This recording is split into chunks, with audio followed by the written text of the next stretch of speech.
Communication can be considered an art, and communication can be considered a challenge. And yet, it's something we do every day, over and over again. Just recently, I called with the hospital.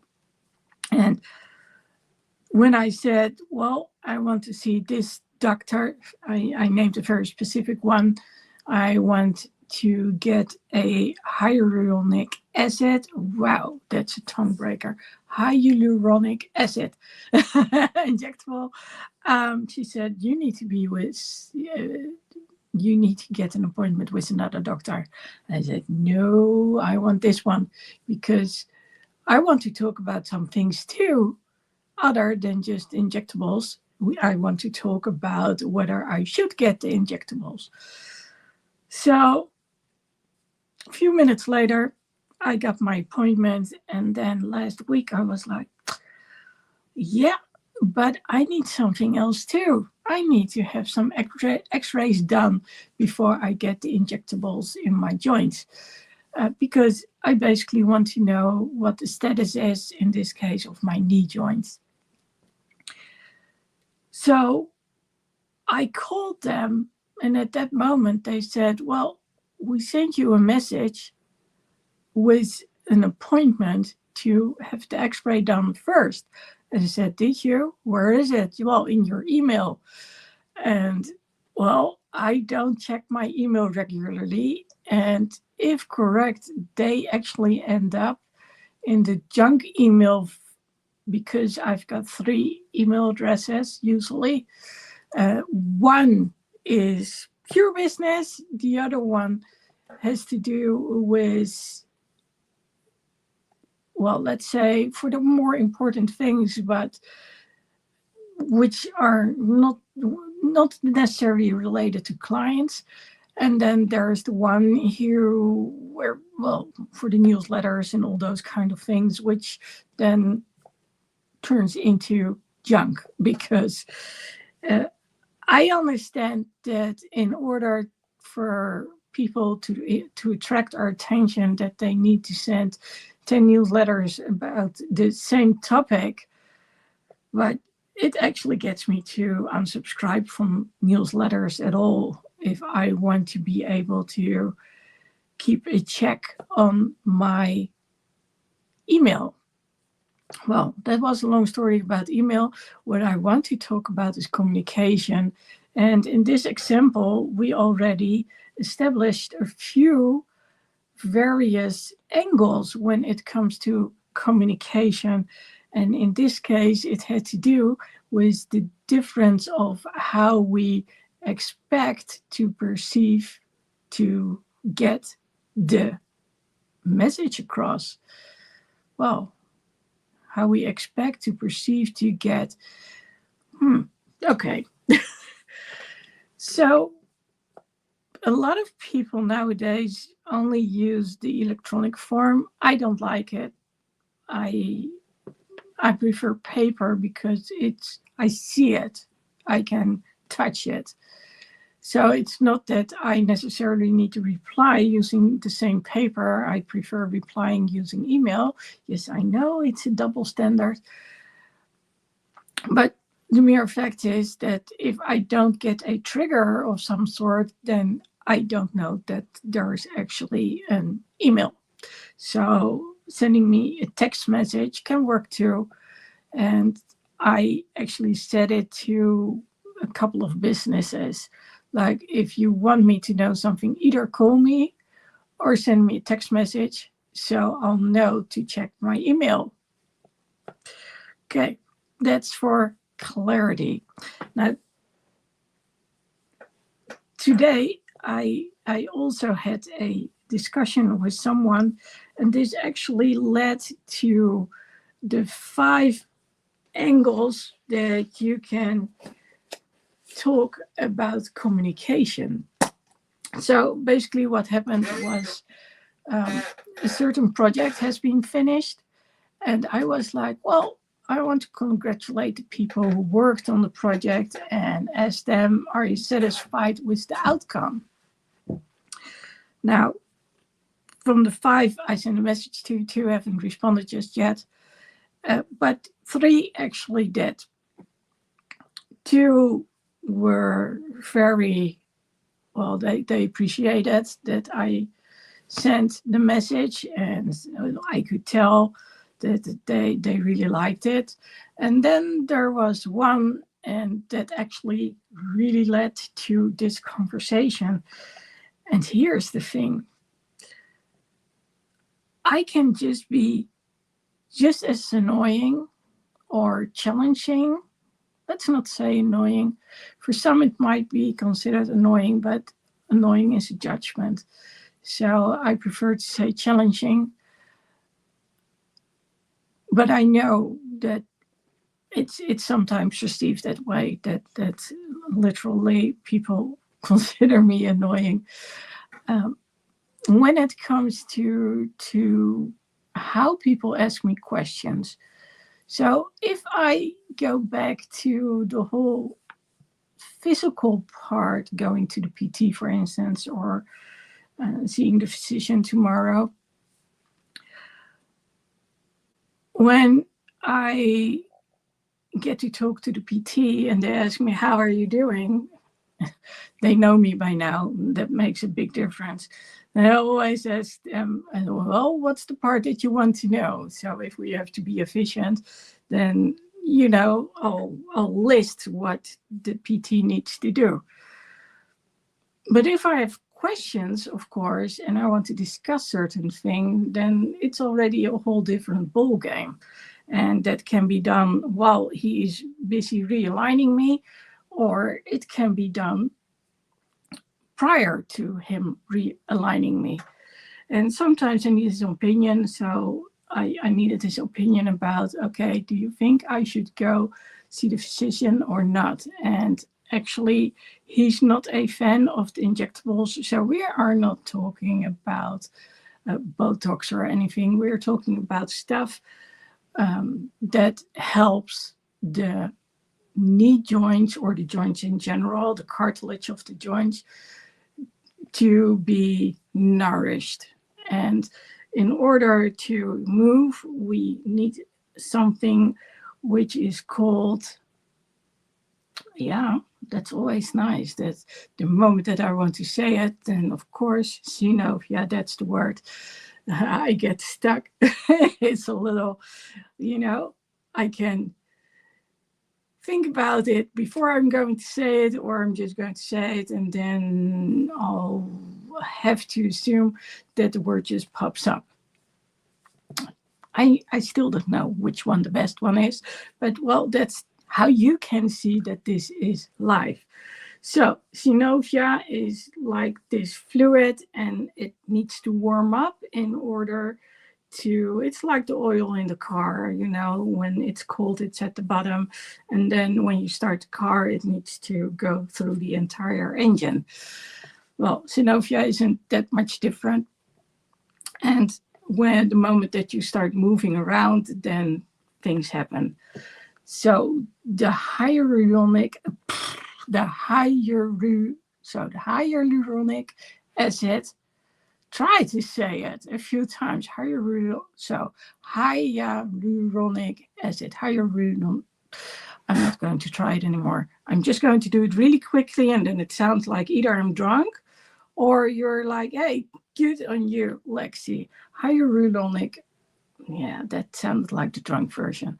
Hyaluronic acid, still like the drunk version. I need to say it really slowly. Hyaluronic acid. Okay, that's one for the cuts. But like I said, this is live, so the only cuts that you'll get are in the reels.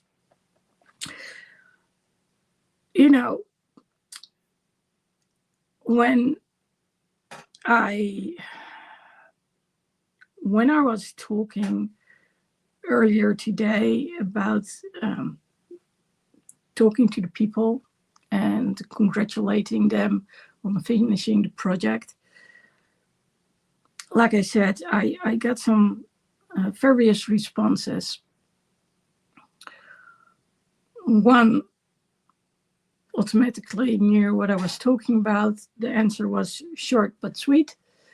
The other one, I think I already asked a few questions, or I asked a few questions afterwards. And it was kind of nice. So it was nice going back and forth. And when it was done, it was done. And then there was the other conversation. And this is a conversation that I always think about, what am I going to ask? Because when it comes to clarity, and let's link it to curiosity, I can be, and that's why I said I can be annoying, I can be a handful for people. Depending on my level of energy, I either keep going on asking questions, or I fall silent. And if I fall silent, then something is off. And usually when I don't say anything anymore, then either something occupies my mind, I'm not happy with something, or I'm tired.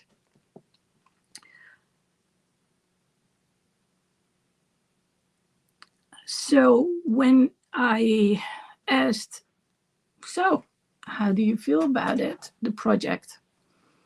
Then the return question was, what do you mean? And I was like, oh.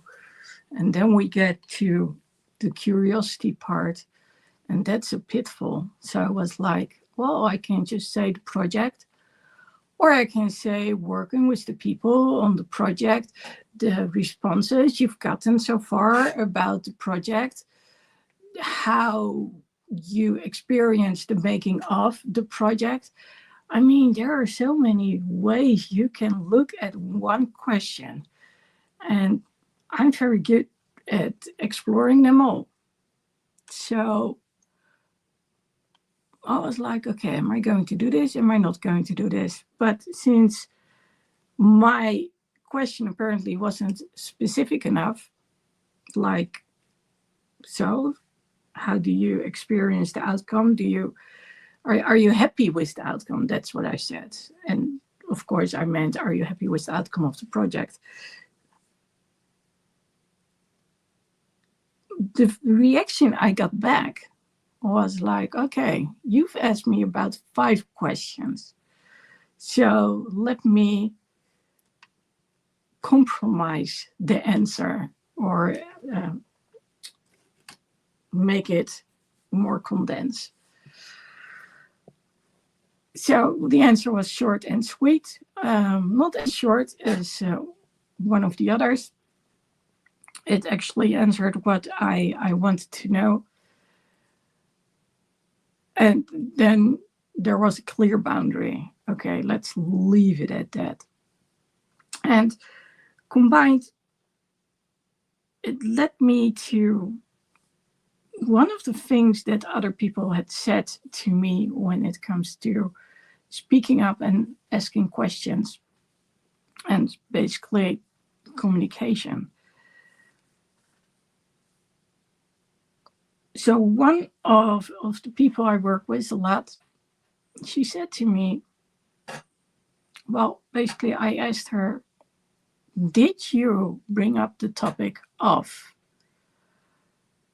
And she said, no, because I don't know what the reason was. Probably because she thought she could only ask one thing. So prior to that conversation she had with her physician, I had given her a list of things to ask. And I was a little surprised to realize that she hadn't asked them. And I found out when there was a follow-up conversation, and both of us were on the phone with that same physician.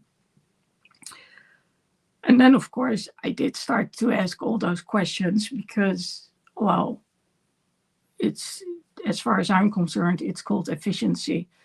And I know that there will be people now who say, well, when you go to the GP or the family doctor, then You are only allowed to ask one question.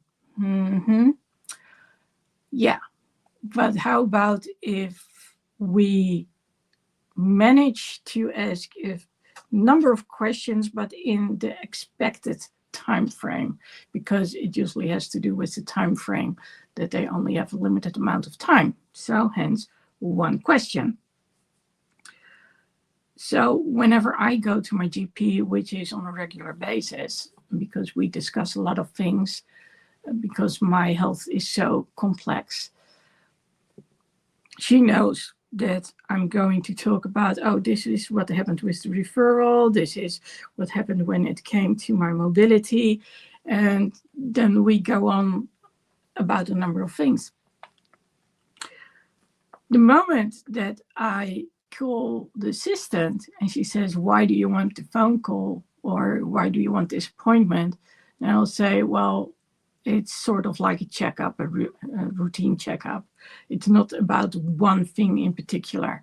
Of course, it all has to do with mobility issues and EDS and everything that comes with EDS. But it's sort of like with that other call I had with that other assistant, that when I said, well, I think it's time for the hyaluronic acid injectables. Did you hear that?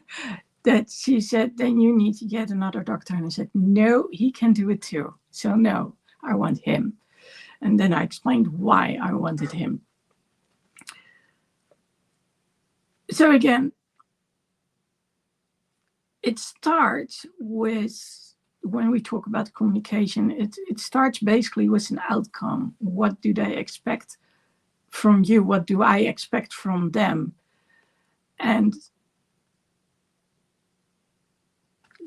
it's about setting like a setting, giving them some sort of framework so they know what they can expect.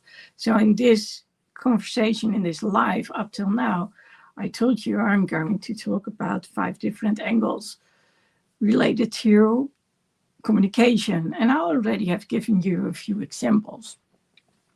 But I'm going to get into each of them one by one. And then I'm going to ask you to actually think about it and consider what you are doing. And this can be in a setting where you think about maybe your spouse or friends or your children. It could also be in a setting where you are either the employer or the employee. So just think about a conversation that is either long overdue or that didn't go too well and that you would like to change. It starts with the intro. So that's apart from the 5 angles. So people know this is what we are talking about. So when I ask a question like, are you happy with the outcome? Then if we have been in touch, say at another location or something is very obvious to me, it doesn't necessarily mean it's obvious for the other.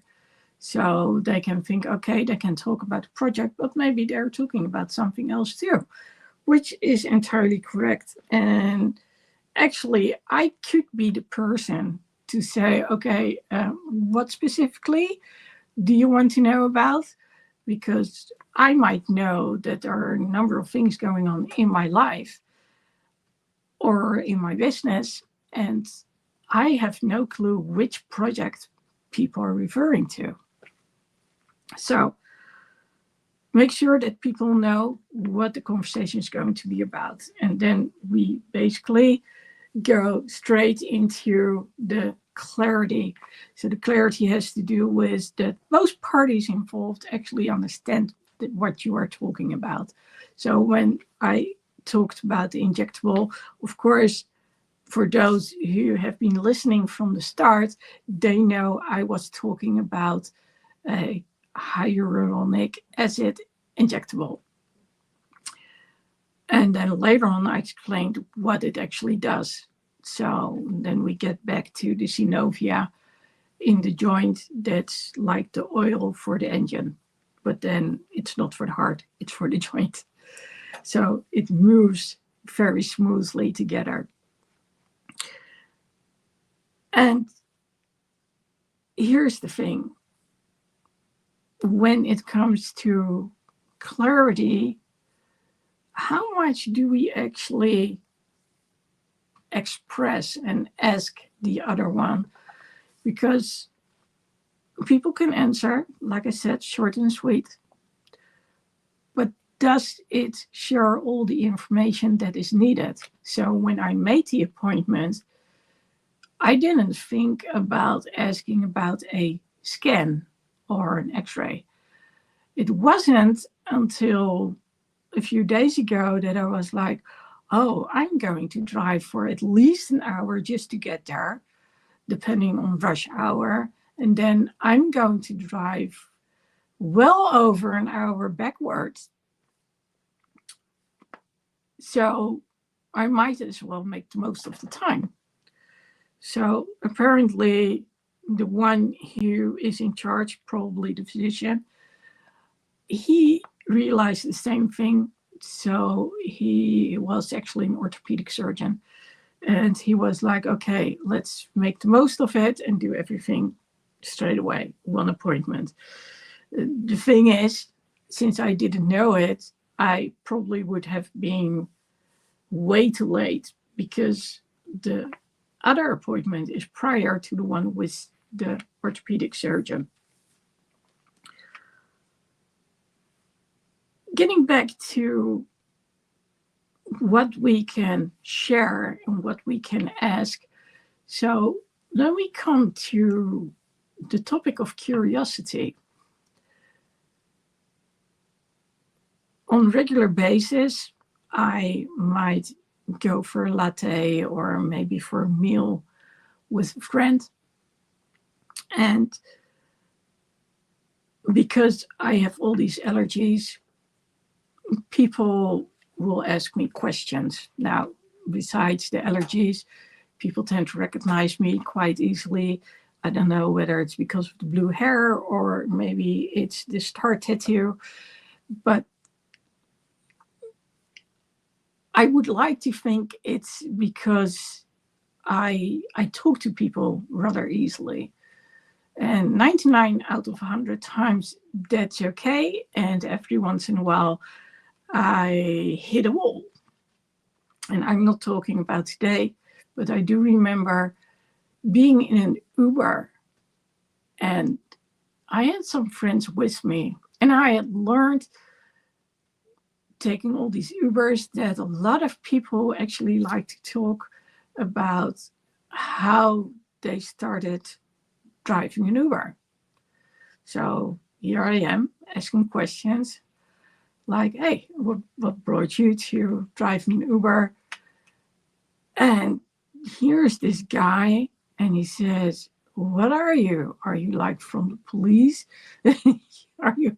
It sounds like an interrogation, and it wasn't meant as such. It was just pure curiosity. And that's the thing. When we don't know what the experiences are from other people, then we don't know how what we are saying and asking comes across. So getting back to the restaurant, recently one of the waitresses came up. She said, what was it again with your allergy? So we talked about it, and she said something to me about that she had an allergy. So it stayed with me, and then when she returned to her table, I said, so tell me about your allergy. What do you experience? Because I was like, she's informing about my allergy. And of course, she's the waitress, I'm the client. But, you know, we're still human beings. So hence why I asked, okay, so how about you? And I tend to do it a lot. And I do believe that most people I go to a restaurant with know by now that I'm one of those people who, when someone comes up to the table, I will ask on, because, like I said, I'm curious, and it's a nice way to connect with people. Now, there is a downside to it. I'll honestly say I usually take about 2 or 3 times before for the basics to actually stick in my mind. So if I don't write it down, then at the moment I will remember, maybe the next day I will remember, and then at some point, because it's not repeated, it just disappears somewhere, I don't know. And to give you the best example, it was like talking to someone not too long ago at an event where I take pictures. I hadn't done so for a year. And then he said, "You remember that you took a lot of pictures of me?" And I was like, "Well, no." And then he explained where he had been located. Okay, so then I could make the connection. Okay, that was behind the soundboard. And then slowly I saw what he had looked like back then, which was with way shorter hair. And then it was like, yeah, I remember. And we had been laughing a lot during that time. And yeah, it was a nice way to connect. And then we started talking about completely different things. So getting back to curiosity combined with experiences, when people are not used to someone actually paying attention to them, really listening, they might feel really uncomfortable. Then, of course, there are the people who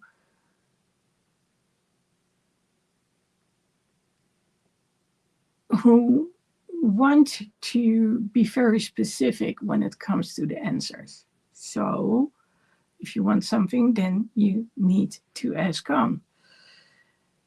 And like I said, I'm very open. So I'm good to go when it comes to asking on. And then, at some point I'm like, okay, sorry, I need to let you go. I'm keeping you from doing your work, or there's something else. And then I'll say, I would love to talk on, but. So we also have to deal with certain expectations, and that also leads to boundaries. So what are the circumstances? So sometimes we already know that we are dealing with circumstances where certain things can be said and certain things can not be said. Sort of like the way people describe things. And I actually took a little detour in my mind to one of the kids, especially children. They are so good at testing their language. And when we as adults don't correct them, then they're going to use that language wherever they are. And sometimes that can lead to, well, let's say that certain people won't appreciate it when certain words are being used. So I'll say straight away, mind your language. You can say that in a different way, and I'll come up with a different approach. And when we look at those kind of things, whether it's expectations or boundaries, it's all about what is acceptable in which circumstances and what's not. If you're wondering why on earth is she licking a spoon, well, I want to have this, and I'm one of those people who are touch sensitive. Apparently it's something that's part of people being on the spectrum. And I don't like to drink from this mug when there's a spoon in there. It's like conflicting input. And basically, when we talk about communication, it's not that different from what I was talking about. So, based on whether people are being heard or not, or what they need you to ask them, they will share something or not. I still remember the one time that I went to the doctor's office with one of the clients, and it was for an application of something. So we went to the municipality, and we talked on later on, and she said, well, he didn't have his medical papers with him. I said, yes, he did. No, he didn't. I said, have you asked? No. And that was the whole thing. So when it comes to expectations, sometimes we need to manage those expectations. We need to manage them on the side of the one who's going to give information. And we also need to manage them on the side of the people who need the information. Then, of course, there's the part of boundaries, which also has to do with respect and certain values. So when I talked to some people recently about LinkedIn and about where to find certain people, I said, well, when I go to LinkedIn, you might run into Jumping Bunny. So Jumping Bunny represents my inner kid. But yeah, it's an orange bunny. A pink with an orange shirt in this case, which is basically because I cannot find other clothes, and otherwise I need to start creating the clothes. But Jumping Bunny, she keeps going on and on and on and on and on. That's why she's been adopted as my inner kid. So I like colors. Like I said, I've got blue hair. I've got the tattoo of the stars on my temple. So I'm very authentic. I like to express myself in a certain way. And, well, what you see is what you get. Not everyone knows how to deal with it. And I guess it depends in turn, what are they used to? Are they used to only asking the questions themselves, not being questioned? Or they assume that they know what you mean? And I guess that when we get back to the basics of communication, it all has to do with assumptions. And one thing I have learned is to not make assumptions. Now, when I asked, are you happy with the outcome? I did assume, in this case, that each of the people I was talking about who were part of that project knew what I was talking about, since the project had just been delivered. So I was like, okay, so everyone knows it because it's a recent thing. But yeah, like I said, some people want to be more specific. So it led to more questions. And that basically triggered my response, which is curiosity. So, whereas the other conversations were quite natural, and please note that I do tend to think about how I come across, especially when it comes to sending text messages. So I might use emoticons, especially when it comes to friends.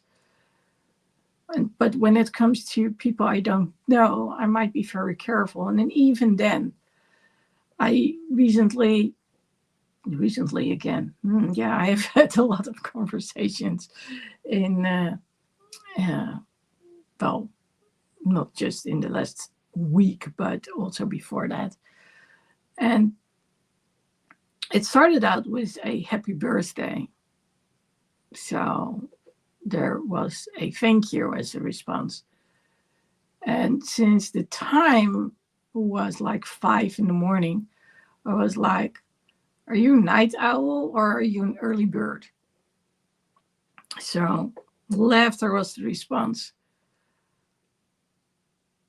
I'm not sure if I answered at that moment saying that, well, I'm a night owl, or that he got back to me. But there was the start of a conversation, and I felt encouraged enough and safe enough to actually share a few things and ask on. Silence, crickets. Now, of course, I can do a follow-up. People can be busy. It can also be my inner story telling me people don't like this. People don't like it when you ask too many questions. So you're not going to get any answer.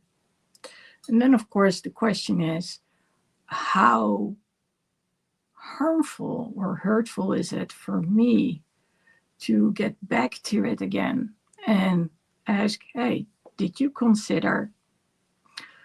Because if you think about it, it's a factual question. Have you been able to read this? Have you had the time? It doesn't say anything about us, but when we talk about the inner story, so basically what we believe to be true, yes, based on those same experiences, then we might actually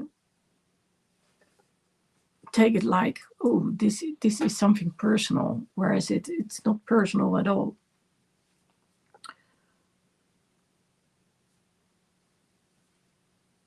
So in this case, I need to get back to that person.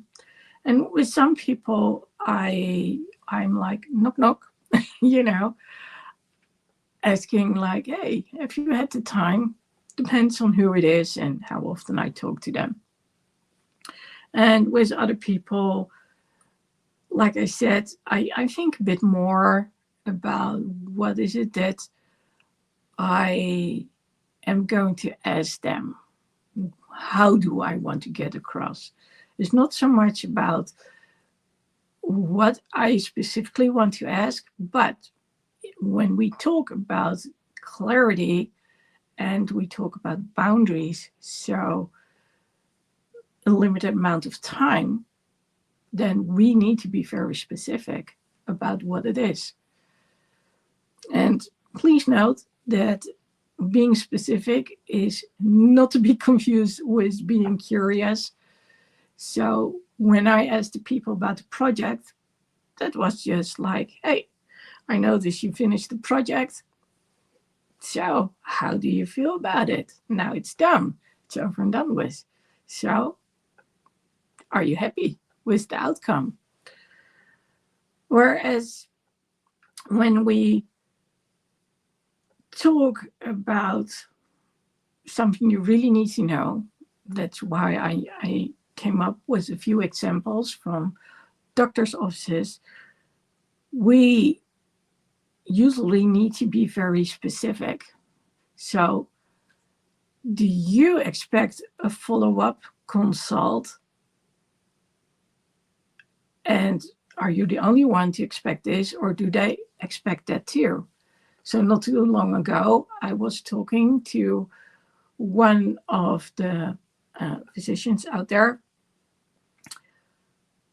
He had called me when I was asleep, and he should have known I was asleep, especially since he could literally read the charge from a device that I was using at the moment. It's called a CPAP, so it registers how I breathe, and it helps me to regulate my breathing. And the moment that he had called me, he probably realized that I didn't answer because I was in a very deep sleep. And he called my husband.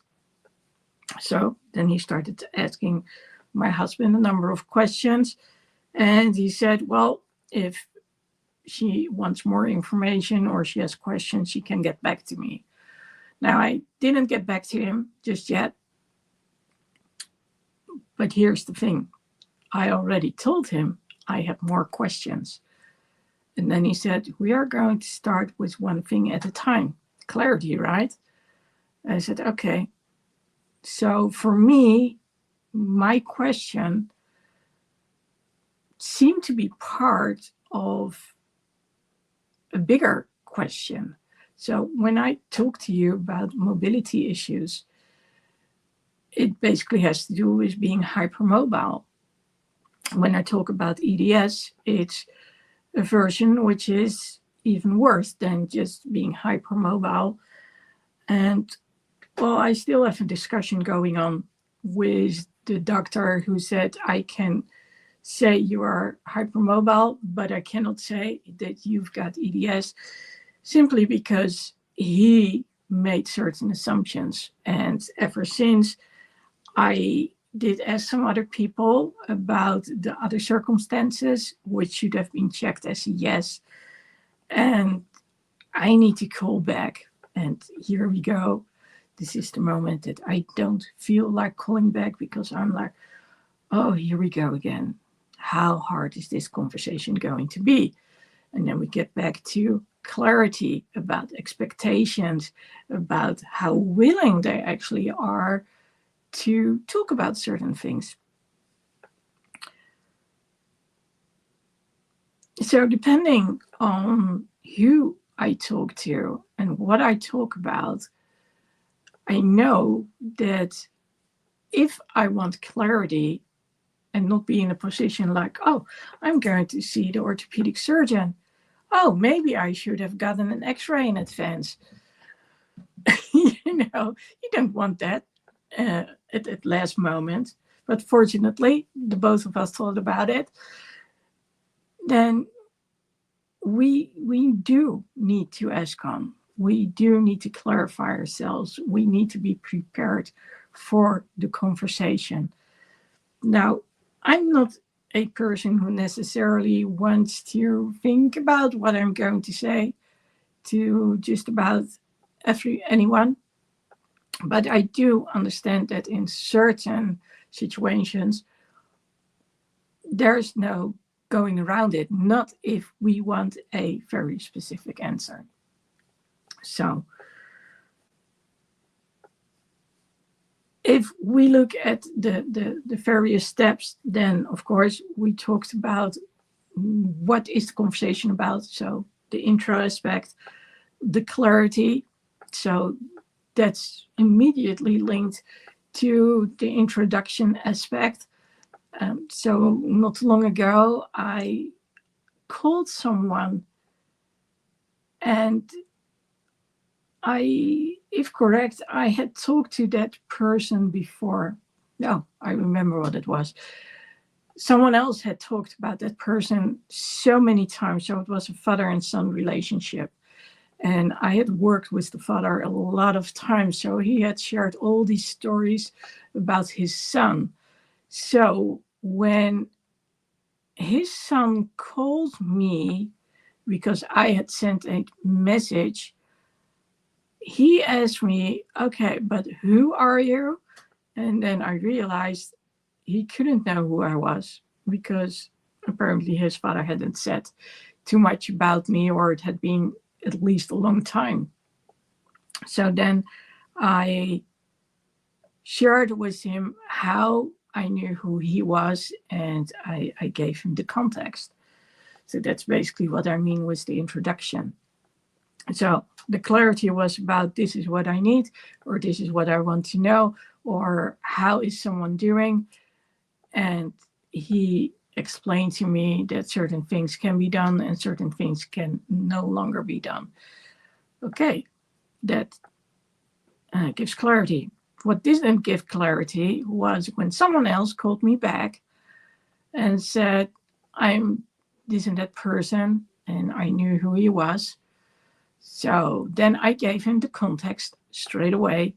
And what did he say? Well, you need to talk to his son. I said, I already did, and he lives abroad. Now, it's not important how the story ended, but it does show that multiple people have different versions of what should be done. And that is something to basically consider. And so when we get to the clarity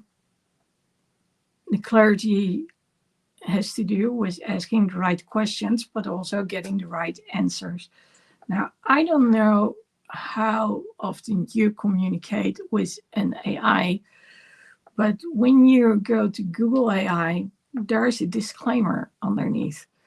And when it comes to Google AI, I've noticed that you really, really, really need to take that disclaimer to heart. So when they say certain things, I'll check the link, I'll go, find, search, and then either they are right or they are way off base. And I will tell them, like, this is not correct. And then it's, oh yeah, apologies. And then, so you always need to make sure that the information given is actually the correct information. Now, with human beings, they might actually be insulted when you check for clarity, but they shouldn't be, because it's not about them. It's not personal. It's about being on the safe side. So then we get back to the inner story that I was talking about. I also talked about curiosity. So when I talk to AIs, I can talk to AIs for hours on end, because yes, I am curious and I want to know things. And then I get an answer and then I'm like, oh, but how does this, and how? And then I can keep going on and on and on. I have to say, AIs are far more patient than human beings are. It's one of the reasons why I actually have a preference to discuss certain things with AIs, whereas human beings might be like, what on earth are you talking about? So depending on experiences that people have, they might say, well, this works immensely well, and others might say, well, no. So those who have been raised with the idea of Big Brother watching us and what can happen if AI gets out of control, we might be a little like, I don't know if I trust AI. And quite honestly, I can very easily recognize certain AIs, especially when we talk about YouTube. So one of the things that I absolutely do not like are AI generated videos. So whereas it can be very handy that there is AI generated music, it's not the same. But if you want to have a conceptual version, it might actually work. So the downside is it might take away some creativity on your end. But AIs, they need that clarity. They need the specificity. So if you only come with a general question, but you don't give more information when they come back with an answer, then they might actually steer you in the wrong direction. So even with AIs, it's so important that we set the boundaries and that we are in control. And like I said, there are some people and they're like, oh, I'm never going to talk to an AI. And I have to say, it helps me quite a lot to get answers which I otherwise wouldn't be able to get that easily. So coming from a time and place where we actually had to go through phone books in order to get a phone number, where we had to go to a library in order to do some research. It's amazing what's available nowadays, but you do need to know how to navigate it. So, going from the experiences and expectations to boundaries, well, basically I talked about it, like how much time are you going to spend on certain things, how much can you expect from someone else, and so it's a combination of literally asking on, but also taking in consideration that people might give you the polite answer. So being Dutch, I tend to ask on and really ask, okay, so if you can't do it, then I'd rather know now, instead of that you say you're going to do it, but you actually don't have the time for it. So, and last but not least is, of course, how do you round up the conversation, which hopefully is with respect and some clear expectations. So when I set that appointment with that surgeon, and no, I'm not going to go there in order to get surgery. Well, maybe in due time. But for now, it wouldn't work. So, but we do talk about what they can do and about the progress, or, well, you could say the deterioration as well. But yeah, just to keep up to date on both ends. And what I didn't realize till later on was that I actually missed part of the information. And that's when you can have talked to someone, that person is totally content with what has happened, whereas you as the receiver, or in this case, I as the receiver, wasn't content at all. And then, of course, the question is, so are you going to say, well, if I call back, the same thing is going to happen? You already hear the change in my voice. Well, then you're likely not going to do it. And it helps to have someone else do the call for you, because they don't have those emotions. Of course, considering that they know what they're talking about, they have the information from you. And they also know what the other one is talking about. Then things can really move forward. But if you don't get back, then people don't know. And if you do give them the information, everything can change. So be sure that when you finish a conversation, that you actually know, this is what I want to get out of the conversation, this is what I got. Now, you might have seen this before. This is a handout that I've got for people, specifically for business owners. You might have seen it as this one. So this is the paper boat from Bunny. When we made it, the idea was that she was going to gift this handout to people. And in order to make it into a gift, she made it into a paper boat. Now, please rest assured, when you get a handout, it won't be folded as a paper boat. It will be as a PDF. Now, I've been working on this handout quite a few times. I've been discussing it with other people. Here's Bunny with the paper boat. And it basically consists of 3 parts. It's about the core. So if you look at a computer or a phone, basically also mini computer, then it can slow down at some point. So you might have too much data on there, like videos or pictures. And then we need to take some of them down, or we need to expand the memory. Or in this case, if you have an iPhone, you need to have things uploaded to the cloud. So It can be offloaded from the phone. So when we talk about the core, it's about, hey, how is the capacity going? Is it still working for you? Do you have enough capacity? Is it going really slowly? So are the systems working for you? And especially when we talk about the business, what are you doing as a business owner? Are you the one at the top also thinking about business that are, well, things that are on the strategic level, or are you doing operational stuff?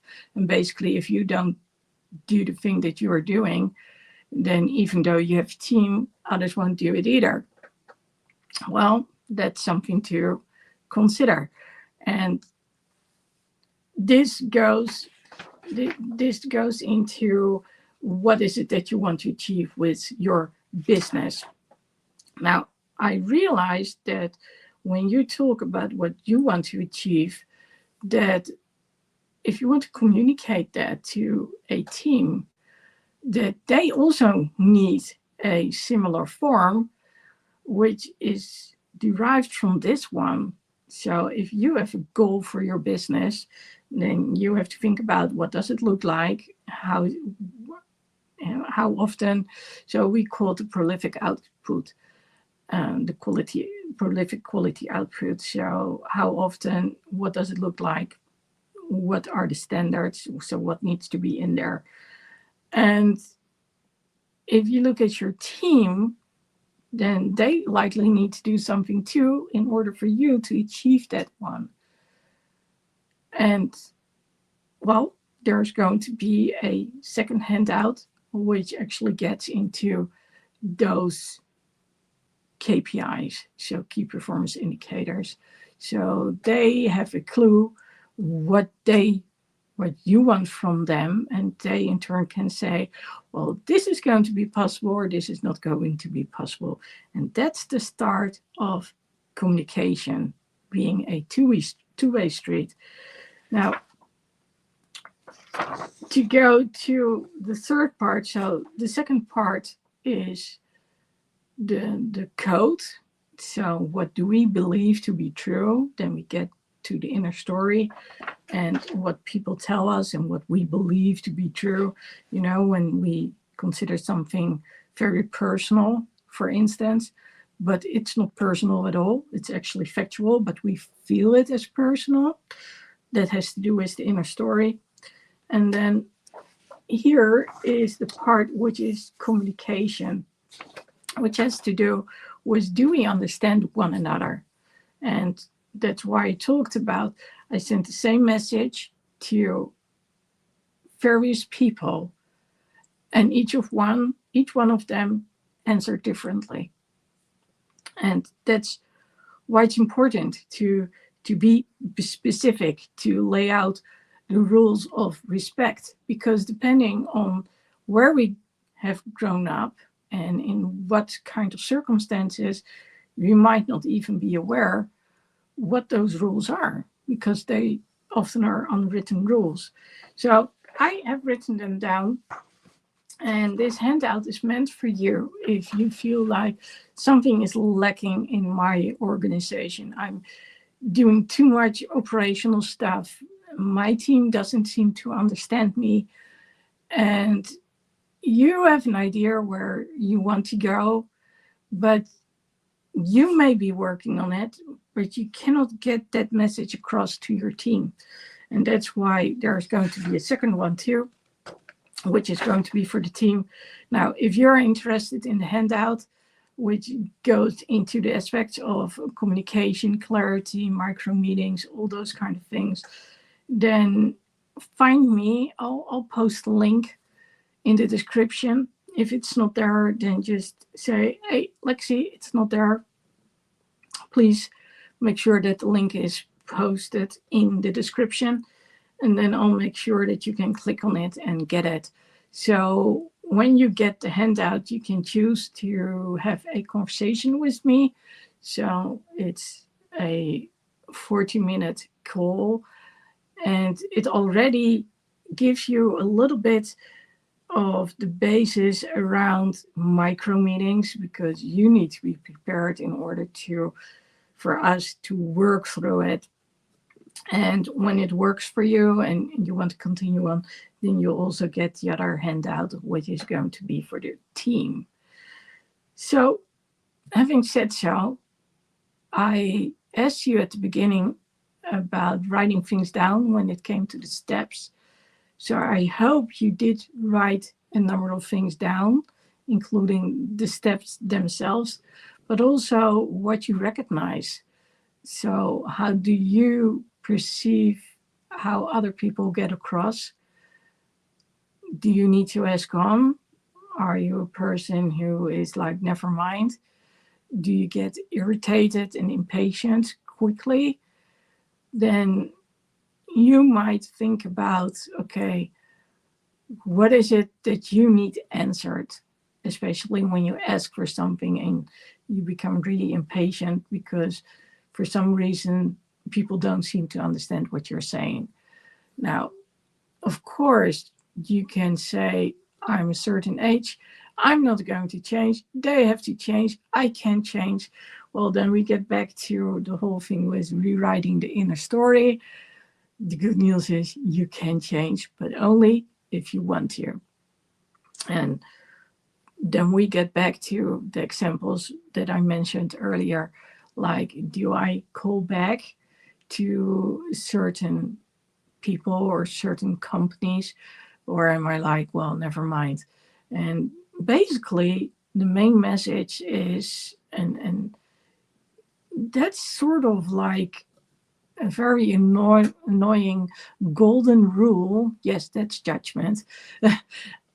When you want something done and the other people need to make an effort, the first time you ask it, they might respond in a way that you're like, they can't do anything at all.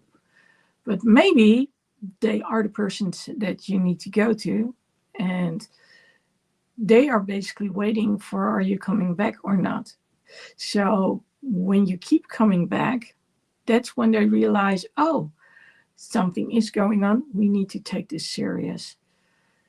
It's not the way it should be done, but especially when we talk about, for instance, doctors' offices, you can bet that they really get into action the moment that you keep coming back. That's not to say that they won't do it the first time around, but if you do get a run around, don't give up, but see it as an exercise in communicating with clarity.